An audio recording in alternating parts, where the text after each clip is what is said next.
Hello, Lobo fans. Welcome into your Lobo Coaches Show. I'm your host, Robert Portnoy, with head football coach at UNM, Danny Gonzales.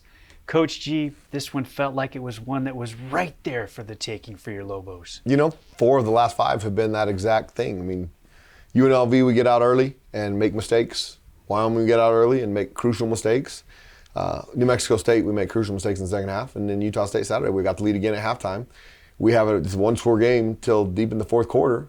And we either make crucial mistakes or bonehead plays. I mean, we've got to solve those issues in order to give us a chance to win these games, because those are 4 winnable games. The fans get to see it one time. You guys go over the tape multiple times. Do you guys look more like Utah State, say, than maybe when you first arrived? Oh, we're a very competitive football team. We're just making crucial mistakes at bad times that are costing us football games. The personal foul penalty at the beginning of the third quarter, that's a senseless play. Cody Moon's one of our best players. Cody Moon does everything right in the classroom, off the field. He practices his tail off. He made a crucial, critical error that you can't make. I mean, just dive over the quarterback and don't hit him. But we're making those mistakes right now. The ones that are making them are young kids that got to grow up, because we need them to grow up right now in order to win these games, because we got a chance to win them. We just are not good enough to make crucial mistakes and overcome them. So the key personal foul penalties, Deion Hunter had one as well. And then the other mental mistakes, for example, the opening kickoff. Opening kickoff, fake punt, the fake PAT field goal.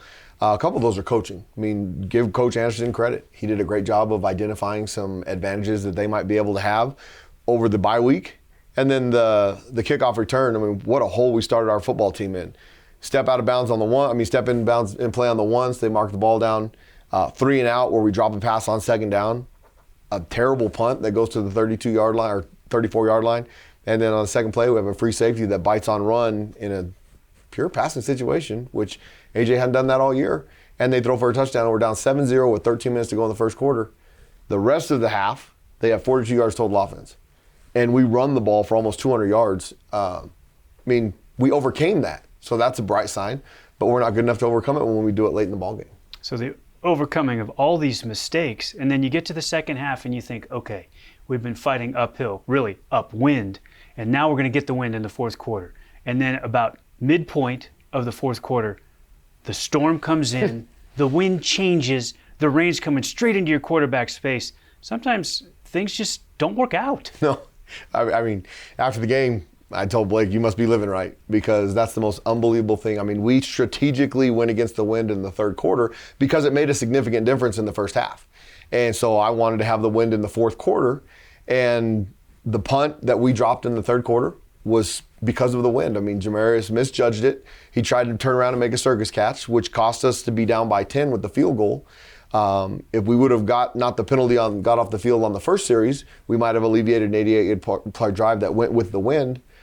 So the idea was, okay, let's manufacture it, let's get through the third quarter, and then just like the second quarter, we'll take fashion to the fourth quarter. And God's will was for that wind to change in the fourth quarter. That was the most craziest thing I've ever seen. And when it started to rain, I mean, the luck went their way. You kind of have to laugh about something like that. There really is nothing you can do. That was unbelievable, because we tried to strategically play the wind, and it backfired. So, I mean, that's my fault. I mean, I wanted the wind in the third quarter, in the fourth quarter, and I guess God had different plans during the game. That's definitely not Coach G's fault. That's just bad luck. Okay, the Lobos fall at Utah State. An extremely competitive game. First half highlights next. We're back on your Lobo Coaches Show with the football coach at New Mexico, Danny Gonzales. The Lobos played in Logan against Utah State. Let's get to first half highlights at Maverick Stadium. I mean, what a disastrous start. I mean, that's one of our veteran players who makes a key mistake. Thought the whistle was going to be blown dead. He didn't hear whistle, so he thought he might have stepped out, and he eventually did. And we start on the 1-yard line, go 3 and out, punt the ball, not a good punt. And then on our second play on defense, we give up this touchdown. I mean, 13:05 to go in the quarter, and we're down 7-0. I mean, it couldn't have got to a worse start. But the rest of the half, we battled our tails off, did a nice job. The first 3 series, we had to punt the ball. And then we went from the second quarter, with 8 minutes to go in the second quarter, till 3 minutes to go in the third quarter without punting. I mean, we had sustained some drives, had some big plays. I thought we did a really nice job with coverage. The guy had no idea what we were doing in the secondary. And I thought it helped get some pressure up front. And then we made some plays on defense. And you guys made a little switch up front, too, moving Jake Saltonstall back to the outside, his natural position at defensive end. We did. We put Jake back on the outside, let Bryce Santana get the majority of the reps inside. Here was that's just bad luck. I mean, Cody did a nice job of getting to the quarterback, and then he grabbed the horse collar. I mean, it's a safety rule, and it's the right rule, and it's just really hard to do at that moment. But if he grabs him by the legs, it potentially won't happen. And that extended a drive. Not a drive that they got points on. We did a nice job of overcoming some of those things on defense and keeping them out of the end zone. There's one, I swear, Coach, it's the way you guys hit, the way you guys tackle. I don't think Laga wanted any part of that little run there where if he just gained one more yard, he gets a first down. No, for sure. I mean, here's a nice play by A.J. Halsey. It was a 3rd and long situation. He covered his guy, and we got a bunch of guys running over there trying to get a piece of the action. And then they missed a field goal. I mean, it was a nice job. We kept them out of close field goal range. That looked just like Luke's at the end of the first half. We kept them off the scoreboard, so it was still 7-0. You really dominated the majority of the first half defensively, Coach. And now you got a chance to see a lot of different things that Justin Holiday can do at the quarterback position. You know, he hit a couple balls. We completed some 3rd and longs, which we hadn't been doing earlier in the year. He's really dangerous with his feet, obviously. He can scramble and get out of trouble. We can do some of the quarterback runs with him. I mean, this was a nice 3rd and long right here to Luke. Weissong on the sideline. I mean, we moved the ball very consistently from about the middle of the first quarter on. I mean, it's a nice run right there by Nate Jones. What we got to do, we're going to get into a 3rd down here situation. We got to be able to convert and put that ball in the end zone more than just one time. I think this is as physical that I've seen Nate Jones going back to 2020. Oh, it did look like the true freshman Nate Jones. That was a nice job. We'd set up an isolation with Elijah Queen right there. Justin's got to put that ball up in the air. I mean, Elijah's 6'5". He can jump over that DB. We had an opportunity at a touchdown right there. We've got to convert those. And then Luke came in, nice job again with the 7th field goal in a row. But we've got to put those points in the end zone. And that was not automatic, Coach. That was dead into that heavy wind that was blowing right into the Lobos' face at that time. It was. I mean, there was a nice sack by Ian Schul. Luke did a nice job with the kick, kicked it right through the uprights, and it was 7-3. I mean, we're okay at that point. We got another nice stop on defense, and then there's another punt into the wind that made a pretty significant difference with how that punt landed. We weren't able to get to it, but it still got decent field position out of it. And then we're able to move the ball right down the field, which was really outstanding. Here's Justin again with his legs. I mean, he's dangerous. Keep his feet right there. We might get to the 30-yard line, but he tripped himself up a little bit. So we've seen what he can do with the legs. We saw the one great out that he threw to Weissong. I thought there were 2 throws on deep outs that looked a little different. His arm strength makes a difference, doesn't it? Oh, it's really good arm strength. I thought the guys up front did a nice job blocking right there. It's a good solid run by Nate. Between Nate and Justin, I thought we were very productive. Now we're trying to score here. This is a nice run. We get in our bone package. They blocked it well, and then Nate outran them all. And there it is. A couple of games without a touchdown, a lot of Drizwicki field goals. This must have felt great to see this short yardage play turn into 6 points. No, it was outstanding. I mean, you kind of get that monkey off your back. Everybody's telling you haven't scored in 11, 12 quarters. And I reminded them after the first quarter, it's been 12 now, boys. Let's put one in the end zone. And they did, so it was good to see. And then we get good pressure. I mean, we got good pressure from a 4-man rush because we were fooling Laga in the secondary. Our guys did a great job with disguise. He didn't know whether we were in man or zone. He didn't know what kind of zones we were in, and it enabled the rush to get there. I'll tell you one thing too, Coach. They finally did call one when we literally had a player who was about to sack the quarterback be tackled in the offensive backfield. I thought there were several other holes that could have been called. There's one of the hits that we've talked about in our open. There, and then this led to, we could have got off the field on 3rd and 15. Dion got the personal foul penalty, hitting the quarterback late. And then we allow him to fake the punt. The greatest thing about this scenario right here is the defense did a nice job. We give up one more first down, and then we're able to get off the field. We did not surrender any points to the personal foul penalty or the fake punt here in the second quarter. I thought Ronald Wilson on the previous play did a nice job kind of pulling up. He saw that the quarterback was going down, and he had a headshot there, and he didn't take it. We just have to do it all the time. We can't do it, especially in critical moments, but we can't ever hit the quarterback late. In today's day and age, they're going to call it every time. This one, they did a nice job. So we got the stop after the fake punt. We got the ball at the 3-yard line, and the message in the huddle was, let's take this thing 97 yards and put it in the end zone or go get some points before halftime. Because we had plenty of time. We had our timeouts, and I thought the offense did a nice job. There's another 3rd and long right there by Justin. That's a great throw to the wide field. That's the other out that I remember that just shows off his arm strength. And this is one, you get the pass interference penalty. but he needs to throw that inbounds, right, and give his guy a chance to make the catch, and it was terrific. It was. He did. He gave him an opportunity. They called it, and that was a nice play by Justin. We were going to try and throw the post over the top. We had 10 seconds. They sent a free safety to the deep middle, so Justin made the smart decision, got a few extra yards. If we would not have completed that ball, we were going to let George try a long one because I thought it was a little bit out of Luke's range. We completed the ball. We got into Luke's range. He had the hot hand.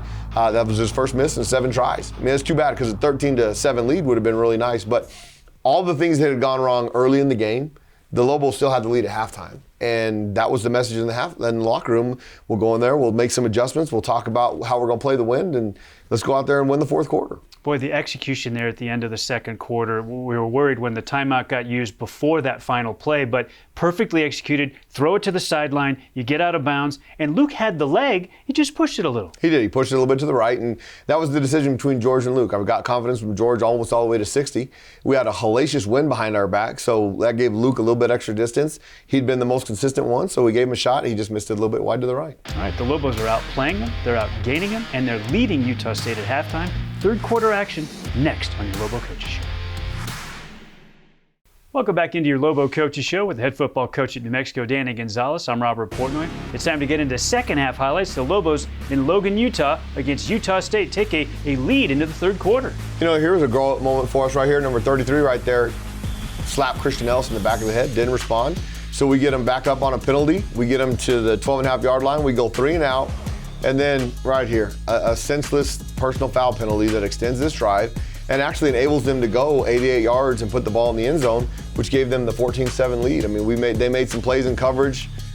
We had opportunities to get off the field. We had a couple third downs. Now, we were really good on third down on Saturday, 3 of 17. But we've got to keep them out of the end zone when we have an opportunity because of a senseless penalty. So it looks like you guys are going to get good field position for your first drive of the half, but then obviously the penalties. And now it did kind of seem to get chippy at this point here prior to this fake field goal. There were. I mean, they had one guy tossed from the game for throwing a punch, and then they out-executed us on the PAT field goal block. Now, I thought this was a great answer. If Nate Jones would have had one more step on him, he probably could have taken the lead in this. But we got the ball down on the 30-yard line. We can't go backwards. And here's the crazy part. From the 32-yard line, we had to punt the ball because the wind was about 30 miles an hour at this point, and we weren't going to make the field goal. We did a great job of pinning them back, and we're going to come out here and get a 3 and out on defense, which is a nice job. And here's a hellacious moment in the game. The wind really took this punt, moved it over Jamarius' shoulder. He tried to make a circus catch, and we can't make that mistake. I mean, he's a true freshman, but he's like one of the ones I said earlier. He's got to grow up now because just let it go. It's still going to be our ball, and we'll see what happens. Now, the defense came out. They're going to get the ball at the 30-yard line. They're going to have an opportunity to field goal attempt. We just got to try and block it. They're going to put the ball in the field goal for a 10-point lead, or excuse me, a 7-point lead at this moment. And still, with all that's gone wrong, we've got a one-score game with 4 minutes to go in the third quarter. Jaden Phillips' first sack, and they're forced to kick a field goal. It's a 7-point game. It is. And then now they did a pretty good job right here. I mean, that's a really nice run right there by Justin. We're going to get an opportunity to get past the 50-yard line again. This was a nice job by them causing a fumble as we go out of bounds, and we have to punt the ball back to them. You can tell how important it was the way Utah State used their timeouts in the third quarter, trying to make sure we were punting in the wind on every series right here at the end. I mean, they called the timeout to get to the bone series right here to get to that third and short, because if they stopped us, they would have called another timeout to punt into the wind. We were able to convert, move the ball, but we're going to have to give it back to them here after we don't convert on this third down. And it's ironic, right? I mean, they're doing things at the end of the third quarter to keep you guys from getting to switch directions, and then the wind direction shifts on you here in about 3 minutes of clock time. Yeah, it's crazy. I mean, it started to settle down a little bit right here, which I was totally against because we had an advantage in the second quarter. And then as we go to a TV timeout, it switched significantly. Now they completed a couple balls that we hadn't been given up earlier that enabled them to get down there in scoring position again. That's going to allow them to kick a field goal. That was right there, a 4th and 1 that we had an opportunity to get off the field. We came underneath the block instead of coming over, and they were able to convert. Really nice play by Ronald Wilson right there. Knowing where he was on the field and knowing where he was in the end zone. Now, this one almost got pushed right by the wind, and at this point right here, it's a 10-point game, 7:44 to go. and all of a sudden the wind is screaming in our face with sheets of rain.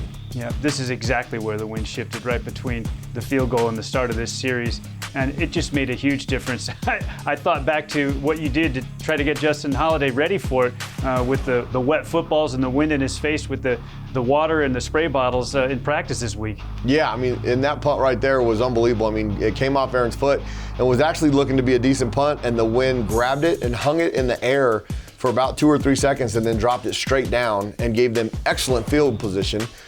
We were able to get a stop on defense, come out there, we get the ball back again, and then we're going to have a fumble here in a second. And it was a nice run by Justin, but we've got to protect the football. And this did feel a little bit like the fumble at the end of this game, similar in the way that it felt to the interceptions that ended a couple of other games where the Lobos were right there. Definitely. I mean, the final score doesn't look like a competitive football game, but this is a 2-possession game with an opportunity to go down there, get a onside kick, and still have a chance to win the game. I mean, he makes a nice move to get out of the pocket right here. We've got to make sure that we hang on to that football. I mean, this just eliminated any chance we had with 3 minutes to go of being successful with the result of the game. I'm sorry, the pictures just don't do justice to what the conditions were at this point in the game, and the fact that you guys were able to fight your way to midfield in the conditions that you were in at that point. I thought it was significant. You guys never stopped fighting in this game. No, I mean, our kids play hard. We're not talented enough to overcome crucial mistakes. The personal foul penalty when we get a 3 and out at the beginning of the third quarter, the drop punt when we lose the ball in the wind and try and make a circus catch, and then the fumble at the end that eliminates our opportunities. I mean, we're good enough to be competitive and be in these games and have chances to win. We've got to make more plays in critical moments of the game to come up with the result we want. We've highlighted in all of our other platforms. I want to have an opportunity to do it here too, Coach. I saw a handshake right there, an embrace with your good friend, Coach Anderson, after the game. And I know this particular game was really important to you and to Coach Anderson because of what you and the other Mountain West coaches were able to do for him. Well, you know, his son, when he lost his son back in February, which the day it happened is Abby, my daughter, my youngest daughter's birthday. There's no words for losing a child. And I called Blake just to give him my condolences and just be a voice for him. And then I called the other coaches in our league and said, hey, I don't know what we can do for him, but let's figure out something. And all of them immediately jumped on board. So we were able to give him, including the Mountain West Conference, we were able to give him a check for $11,000 to help. And if it helps with anybody with mental health issues, then it was worth it. Today would have been Kayson's 22nd birthday. So it's been a tough day for Blake. The firsts in those situations are always tough, but he's got a great wife, he's got a great family and a great support team, and he'll be okay because he's really strong in his faith, and it was a great opportunity to see him again. Now, I mean, I wish the result at the end would have been better, but I would do anything for any of my friends, and when something happens like that, we got a pretty tight fraternity, and it was neat to see the other coaches step up. Amazing. Coach Gonzales, the rest of the Mountain West coaches, $11,000 to the foundation in Coach Anderson's son's name. Okay, we come back on the other side. We preview the next one. The Lobos travel to the Springs to take on Air Force. We're back to wrap up this edition of your Lobo Coaches Show. I'm your host, Robert Portnoy, with the head football coach at New Mexico, Danny Gonzales. So, Coach T, it's a 27-10 loss at Utah State, and we've been here too often, games in which the Lobos are very competitive. This one, you even lead at the half. You can't finish. Do you feel like you're getting closer because there are going to be 3 more just like this one, right? Exactly the same. The next 3 teams in our league, I mean, Air Force, San Diego State, and Colorado State, I mean, our league is so comparable from top to bottom. We'll have opportunities. I mean, we're competitive, and the kids will show up to work. I mean, the best thing we have going on is their attitude, effort, attitude, want to. They believe in what we're doing, and they go out there and compete their tails off. We have to overcome making critical mistakes. We can't make critical mistakes, so we don't have to overcome them. I think back to the end of the previous game against Fresno State, and you did feel like the team gave in just a little against the Bulldogs, but not this time. I don't think so. I mean, even when the fumble happened with 3:44 to go and they were able to go up by 17, we still went out on offense and tried to throw the ball and competed, and I thought they competed their tails off.